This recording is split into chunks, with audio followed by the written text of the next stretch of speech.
जय हिंद दोस्तों, वंदे मातरम। 2020 के दिल्ली दंगों का larger conspiracy case supreme court में अब एक नया मोड़ ले चुका है। जस्टिस अरविंद कुमार और एनवी अंजरिया की बेंच के समक्ष सुनवाई के दौरान एडिशनल सॉलिसिटर जनरल यानी कि एएसजी एसवी राजू ने ऐसे तमाम सबूत सुप्रीम कोर्ट में पेश किए कि आरोपी उमर खालिद और शर्जील इमाम की जमानत याचिकाओं पर पानी फिर गया और वरिष्ठ वकील कपिल सिब्बल जो खालिद का केस लड़ रहे हैं वो घुटने टेकते दिखाई दिए।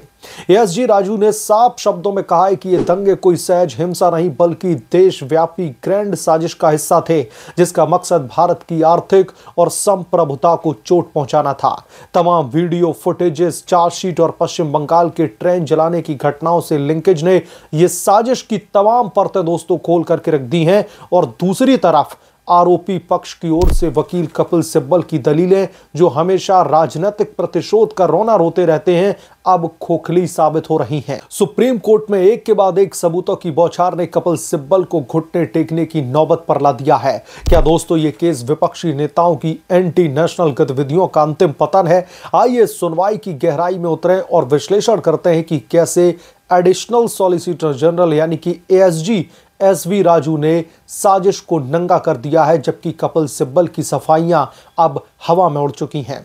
फरवरी 2020 में उत्तर पूर्वी दिल्ली में भड़की हिंसा ने दोस्तों पूरे देश को हिला करके रख दिया था। सीएए एनआरसी विरोधी प्रदर्शनों के नाम पर 53 लोगों की जान ले ली गई, 530 से ज्यादा लोग घायल हुए, जाफराबाद मेट्रो स्टेशन पर चढ़ गए अवरोधक, चांदबाग इलाके में पुलिस पर पथराव हुआ, पेट्रोल बम फेंके गए और ये सब कुछ अब लार्जर कॉन्स्पिरेसी के रूप में दर्ज हो चुका है। दिल्ली पुलिस की स्पेशल सेल ने यूएपीए यानी कि unlawful activities prevention of act के तहत यह केस दर्ज किया है जिसमें उमर खालिद जो कि जेएनयू का पूर्व छात्र है, शर्जील इमाम ये भी जेएनयू का छात्र नेता है, फिशा फातिमा, मीरान हैदर, शादाब अहमद और मोहम्मद सलीम खान जैसे नाम प्रमुख हैं। पहली चार्जशीट दोस्तों सितंबर 2020 में दाखिल होती है जिसमें 5 आरोपी नामित थे। नवंबर 2020 में पहली सप्लीमेंट्री चार्जशीट में खालिद और इमाम को जोड़ा जाता है। एएसजी राजू ने कोर्ट में जोर देकर के कहा कि यह कोई स्पॉन्टेनियस कलेश नहीं था बल्कि सुनियोजित ग्रैंड कॉन्स्पिरेसी थी। उन्होंने वीडियो और फोटो पेश करते हुए सुप्रीम कोर्ट को बताया कि जो चांदबाग इलाके के प्रदर्शनों से तमाम जो वीडियो और फुटेज निकल करके सामने आ रहे हैं वो सबूतों में दिखाया कि कैसे लाठियां रोड एक जगह इकट्ठे की गई, सीसीटीवी कैमरे ढक दिए गए, पुलिस पर संगठित तरीके से हमला कर दिया गया, एसिड, पेट्रोल बम, पत्थर और खतरनाक केमिकल्स का इस्तेमाल किया गया। ये सब कुछ पुलिस को निशाना बनाने के लिए था। एक इंटेलिजेंस ब्यूरो के अधिकारी और एक पुलिसकर्मी की मौत भी हुई थी। दुकानों, घरों में आग लगाई गई। राजू ने कहा कि इरादा था कि भारत में तबाही फैलाने का, आर्थिक और संप्रभुता दोनों को चोट पहुंचाने का। उन्होंने यूएपीए की धारा 16(1)(a) और 43(d)(5) का हवाला दिया जिसमें चार्जशीट को प्राइमा फेसी वैलिड मानते ही जमानत अस्वीकार हो जाती है। दोस्तों कोर्ट ने पहले ही चार्जशीट पर संज्ञान ले लिया है इसलिए आरोपी ट्रायल डिले का बहाना नहीं बना सकता। एसवी राजू ने आरोप लगाया कि आरोपी ही सुनवाई को लंबी जानबूझ करके खींच रहा है, अब वो इसका फायदा नहीं उठा सकता। Additional solicitor general SV Raju का सबसे बड़ा दोस्तों धमाका था दिल्ली दंगों को बंगाल की हिंसा से जोड़ना, यानी कि इस दिल्ली के जो दंगे थे वो उस समय की बंगाल की हिंसा से उसका क्या लिंक था, इस बाबत भी एएसजी एसवी राजू ने सुप्रीम कोर्ट में तमाम सबूत पेश कर दिए। उन्होंने तर्क दिया कि यह घटनाएं अलग अलग नहीं बल्कि एक ही पैटर्न की हैं। उसी समयावधि में पश्चिम बंगाल के मुर्शिदाबाद, हावड़ा, मालदा, नादिया और उत्तर 24 परगना में बड़े पैमाने पर हिंसा होती है। 5 ट्रेनों को आग के हवाले कर दिया जाता है, 4 रेलवे स्टेशनों पर तोड़फोड़ होती है, रेलवे को 70 करोड़ से ज्यादा रुपए का नुकसान पहुंचाया जाता है, 300 से ज्यादा गिरफ्तारियां, 17 एफआईआर दर्ज। राजू ने कोर्ट में कहा कि इन्हें अलग अलग घटनाएं कहकर नहीं छोड़ा जा सकता। देश के अलग अलग हिस्सों में एक ही पैटर्न दिखाई पड़ता है। यह लिंकेज साबित करता है कि साजिश का दायरा दिल्ली तक सीमित नहीं बल्कि असम को भारत से काटने जैसे इरादे थे। दूध जल जैसी जरूरी जो सप्लाई थी उसको बाधित करना, आर्थिक सुरक्षा पर हमला था। ये सबूत यूएपीए के तहत टेररिस्ट एक्ट को मजबूत करते हैं जहां पर दोस्तों आरोपी को नेशनल थ्रेट साबित किया जा रहा है।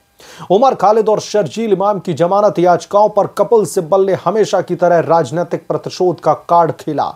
कपिल सिब्बल ने दोस्तों जब सुप्रीम कोर्ट में एएसजी राजू की तरफ से तमाम दलीलें पेश की गई तो उन्होंने यह दावा किया कि आरोपी पूरी तरीके से निर्दोष है, सबूत कमजोर हैं और यूएपीए का दरअसल दुरुपयोग किया जा रहा है। उन्होंने कहा कि चार्जशीट में स्पेसिफिक रोल नहीं बताया गया, ट्रायल में देरी सरकार की जिम्मेदारी है और जमानत फंडामेंटल राइट है। दोस्तों, वरिष्ठ वकील कपिल सिब्बल ने सीएए विरोध को पीसफुल प्रोटेस्ट बता करके हिंसा को पुलिस की नाकामी ठहरा दिया।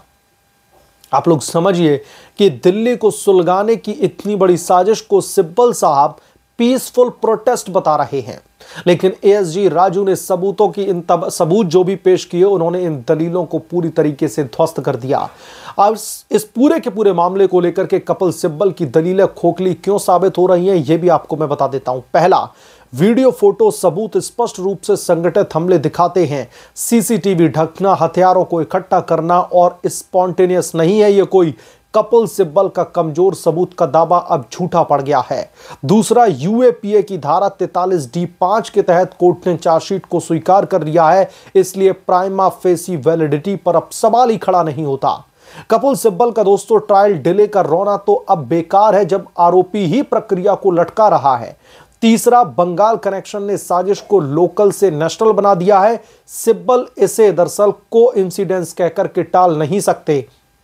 सुप्रीम कोर्ट में सुनवाई के दौरान एएसबी राजू ने कहा कि आरोपी ने टूलकिट जैसे तरीकों से हिंसा को भड़काया जो कपिल सिब्बल की पीसफुल थ्योरी को चूर चूर करता है। दोस्तों, सुप्रीम कोर्ट में यह सबूत एक के बाद एक पेश हो रहे हैं जिससे कपिल सिब्बल को बचाव में अब घूमना पड़ रहा है।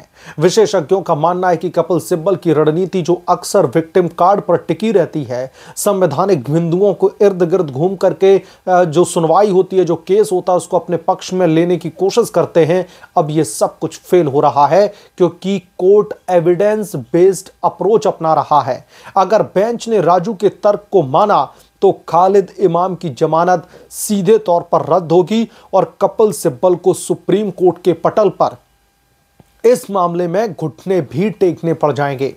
कपिल सिब्बल वैसे तो एड़ी चोटी का जोर लगा रहे हैं। शर्जील इमाम, उमर खालिद और जितने भी तमाम आरोपी हैं जिनके ऊपर ये संगीन आरोप लगे हैं, इन सब को बचाने के लिए कपिल सिब्बल पूरा होमवर्क करके जाते हैं। लेकिन इस बार सरकारी वकील की तरफ से जो एएसजी राजू उनकी तरफ से इतनी ज्यादा प्रिपरेशन है इस मामले को लेकर के, इतने सारे सबूत इकट्ठे हो चुके हैं इस मामले को लेकर के कि कपिल सिब्बल को अब समझ में नहीं आ रहा कि वो किन दलीलों के बेसिस पर उमर खालिद और शर्जील इमाम को डिफेंड करें, क्योंकि बार बार वकीलों की तरफ से, जो सरकारी वकील है उनकी तरफ से ऐसे एविडेंस पेश कर दिए जाते हैं, चार्जशीट में ऐसी बातों का जिक्र कर दिया जाता है कि कपिल सिब्बल की हवाइयां उड़ जाती हैं। कपिल सिब्बल भले ही इसको पीसफुल प्रोटेस्ट का जामा पहनाने की कोशिश करते रहे, लेकिन additional solicitor general ASV Raju ने साफ तौर पर सुप्रीम कोर्ट को यह बता दिया है कि ये जो दंगे भड़काने की जो साजिश थी, जो एक लार्जर कॉन्स्पिरेसी थी, ये सिर्फ नेशनल कैपिटल दिल्ली तक सीमित नहीं थी, इसके लिंकेज सीधे तौर पर बंगाल में हुई हिंसा में भी है।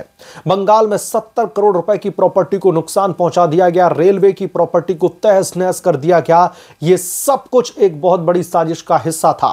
और जैसा कि कोर्ट के सामने यह भी दलील पेश करी गई कि असम को भारत से अलग हटा करके भारत से काटने की एक ये बहुत बड़ी साजिश रची गई है, जिसके आरोपियों को ऐसे ही नहीं छोड़ा जा सकता। इसलिए एसवी राजू ने पुरजोर तरीके से विरोध किया है, लेकिन कपिल सिब्बल ने अपने क्लाइंट उमर खालिद को डिफेंड करने की कोशिश की, लेकिन कपिल सिब्बल की जो दलीलें हैं वो दरअसल हवाई साबित होती हुई दिखाई दी। कपिल सिब्बल की किसी भी दलील में कोई भी जो है ताकत नहीं दिखाई दी, सब कुछ दलीलें उनकी खोखली साबित हुई, क्योंकि कोर्ट भी इस बात को मानने को तैयार नहीं है कि यह पीसफुल प्रोटेस्ट था। कोर्ट भी इस बात को पचा नहीं पा रहा है कि जब पीसफुल प्रोटेस्ट था तो फिर इतने बड़े पैमाने पर प्रॉपर्टी को डैमेज क्यों किया गया, आगजनी की घटनाओं को अंजाम क्यों दिया गया, बड़े पैमाने पर दंगे कैसे भड़क गए, ये सब कुछ सवालों के घेरे में। और जो कपिल सिब्बल दलीलें दे रहे हैं वो दरअसल इन तमाम सबूतों के सामने बेहद ही हल्का साबित होता दिख रहा है। बहरहाल इस पूरे के पूरे मामले को लेकर के आप क्या सोचते हैं, आपकी क्या राय है, हमें कमेंट करके जरूर बताएं। जल्द मिलूंगा किस दूसरे बड़े अपडेट के साथ में, तब तक के लिए धन्यवाद। अगर आप लोग चैनल पर नए हैं तो प्लीज चैनल को सब्सक्राइब करें और साइड बने बेल आइकन को जरूर प्रेस करें, ताकि जब भी मैं कोई बड़ा अपडेट लेकर के आऊं, कोई बड़ी खबर लेकर के आऊं, तो इसकी जानकारी सबसे पहले आपको मिले।